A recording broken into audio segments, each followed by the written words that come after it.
It was just past 3 p.m. at the downtown hospital, and the corridor outside the emergency ward was unusually quiet. Nurses moved between rooms. Monitors beeped rhythmically. Fluorescent lights buzzed faintly above. Nothing seemed out of the ordinary until a gasp cut through the silence. A security guard at the front entrance stood frozen. Through the sliding glass doors came a sight that stopped him cold. A small black girl, no older than 6, barefoot and alone, trembling as she shuffled into the hallway. She was wearing a pale pink dress that clung tightly to her swollen belly. It was stretched unnaturally, the fabric thin and fraying. Her arms were wrapped around her middle, and her lips quivered as she fought back tears. She looked terrified, and she was clearly in pain. Behind the front desk, a young nurse stood up. "Sweetheart, are you okay?" she called out, already rushing around the counter. But the girl didn't answer. She took a few more steps forward, then stopped. Her chest heaved. Her fingers dug into her dress as if something inside her stomach was shifting. She whimpered, a soft, pitiful sound that chilled everyone within earshot. Dr. Helen Marshall, a pediatric specialist, had just exited a patient's room when she saw the commotion. Her eyes locked onto the girl, and she instinctively rushed over. The child's knees buckled. Helen caught her just in time. "Oh my God," she whispered, feeling the hard, unnatural distension in the girl's stomach. It wasn't soft like pregnancy. It felt tight, overpacked. Wrong. The girl gripped Helen's coat, and with tears streaming down her face, she said 3 trembling words. "It's still moving." Helen blinked. "What?" The girl repeated it, barely audible now. "It's still moving inside me." Time seemed to freeze. Helen looked into the child's eyes, full of panic, not confusion. She wasn't imagining it. She was describing something real. Then Helen did something that surprised even the nearby nurses. She turned to the front desk, voice sharper than they'd ever heard. "Call 911 right now." The nurse hesitated. "But, Dr. Marshall, we are the hospital." "I know," Helen snapped. "Call anyway. This isn't just medical. This is criminal." That broke the tension. Nurses scattered. Someone ran for a gurney. Another called the pediatric trauma team. Helen stayed with the girl, helping her lower to the ground gently. But the child screamed in pain the moment her back arched. Her belly twitched. Something inside shifted again. "What's your name?" Helen asked quickly. "Where's your mom or dad?" The girl shook her head weakly. "I don't know. They told me not to talk." Her voice cracked into a sob. Helen's hands trembled. Whoever they were, they hadn't just abandoned this child. They'd used her. A nurse returned with gurney, and together they carefully lifted the child on. As they wheeled her down the hallway, staff and visitors moved out of the way, murmuring in confusion. Inside the trauma room, chaos erupted in controlled motion, and N4 was started. Heart monitor hooked. An ultrasound machine rolled in. Helen stood beside the bed, rubbing the girl's hand. "You're safe now, sweetheart. I promise." But inside, she knew safety was still far off. The scan began, and on the monitor, they saw it. Not a baby, not a tumor. Foreign objects, cylindrical, dozens packed tight between her organs. Everyone in the room gasped. Helen's stomach dropped. They hadn't been swallowed. They weren't in her stomach or intestines. Someone had put them inside her, carefully, surgically. Helen stepped back, grabbing the landline phone near the wall.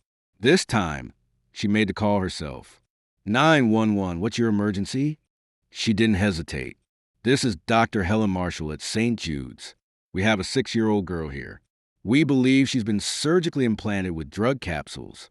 I need police and federal child protection. Now!" The trauma room was quiet now, but not from calm.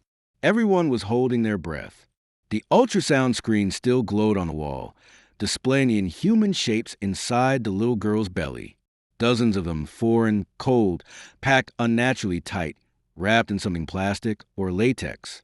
Some shifted slightly as the machine moved, making the nurse flinch. "She's got at least 30 of them," whispered the resident beside Helen. Helen's face was pale. "Maybe more." The girl was sedated, barely conscious. Her body was going into shock, fever rising, blood pressure dropping. Every minute that passed increased the risk of rupture. If even one of the capsules inside her burst, she wouldn't make it. "We're going into surgery now," Helen said, turning to the anesthesiologist. "Get her under fast and steady. We can't risk sudden movement." Inside the operating theater, the team scrubbed like their lives depended on it, because one life did. The little black girl lay still beneath the bright surgical lights, her belly distended beyond belief, her tiny chest rising and falling under the ventilator. Her arms were strapped gently, for lines feeding her meds, heart monitor beeping erratically in the background. Helen took a deep breath, then nodded. Scalpel. Her hand was steady as she made the first incision. Layer by layer, the girl's skin and tissue were opened, revealing the full horror beneath. Gasps broke out in the room. The capsules, about 2 inches long and tightly wrapped, had been surgically inserted into the open cavity of her abdomen between organs, packed to avoid detection by airport scanners. But they weren't perfectly placed. One had pressed hard against her intestine, nearly tearing it. Another was caught behind her liver. "She could have died in her sleep," said a nurse shakily. Helen didn't answer. She was already pulling the first one free. It was slick, slimy, sealed in what looked like stretched latex, melted shut at both ends. Inside, a dense light brown powder, possibly heroin, possibly fentanyl. They kept going. One by one, the room began filling with small metal trays lined with evidence. 20, 30, 35. They kept coming. 47, 48, 49, and still more. 52 total, Helen finally whispered. Her hands were shaking as she wiped her forehead. Someone cut this child open, filled her body like a bag, and left her in a city hospital. 1 year later, the papers were signed. Mira Wexford, officially adopted, and at the celebration in the garden, when guests toasted the miracle of the girl who saved a man from losing everything, Jonathan raised his glass and said, "The world saw her as small, but she saw what no one else could. She gave me truth, and I will spend the rest of my life giving her back everything she was owed." If you enjoyed this story, don't forget to give a thumbs up and hit that subscribe button for more emotional, dramatic, and unexpected tales. And let us know in the comments, where in the world are you watching from? The room was silent. No one could comprehend it. They began closing the incision, irrigating carefully, treating the internal bruising. The little girl's vitals were holding but fragile. Helen's voice trembled. She has no ID, no guardianship. She's not on any school roll. There's no birth record under the name she gave. "She's a ghost," said the anesthesiologist softly. "No," Helen said. "She's not. She's a survivor." Hours later in recovery, the girl slowly opened her eyes. Helen sat beside her. The machines beeped steadily now. Her fever had broken. Her breathing was clear. "You're safe now," Helen whispered. The girl blinked. "Is it gone?" Helen nodded. "It's all gone. You were so brave." A tear rolled down the girl's cheek. "I didn't know what it was," she whispered. "They said I'd get candy. Then I woke up and I hurt. And then they said I had to stay quiet or I'd disappear." Helen clenched her fist behind her clipboard. "Who gave you the candy?" The girl shook her head. "A man bawled big glasses. He brought me to the building with all the trucks. Then he left." Helen looked up. That was the second time she mentioned trucks, smugglers, cargo routes. They'd used her to carry illegal drugs across borders, knowing no one would search a child until the pain became too much. Until the little girl, in desperation, walked herself into a hospital. By the time the sun rose the next morning, the news had broken. 6-year-old girl, implanted with 52 drug capsules. Authorities investigating major trafficking ring. The photo wasn't shown. Her name wasn't released, but Helen made sure her voice was heard. She gave a press statement that afternoon, holding back tears. She didn't run from danger.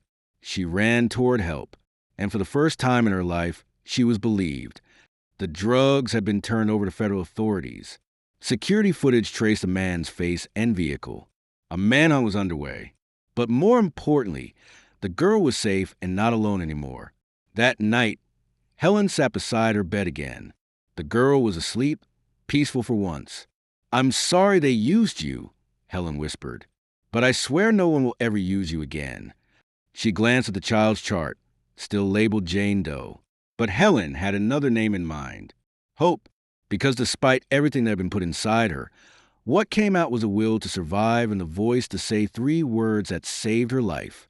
If you enjoyed this story, don't forget to give a thumbs up and hit that subscribe button for more emotional, dramatic, and unexpected tales. And let us know in the comments, where in the world are you watching from? We love hearing from all of you. Until next time, stay kind, stay curious, and keep watching that we love hearing from all of you. Until next time, stay kind, stay curious, and keep watching.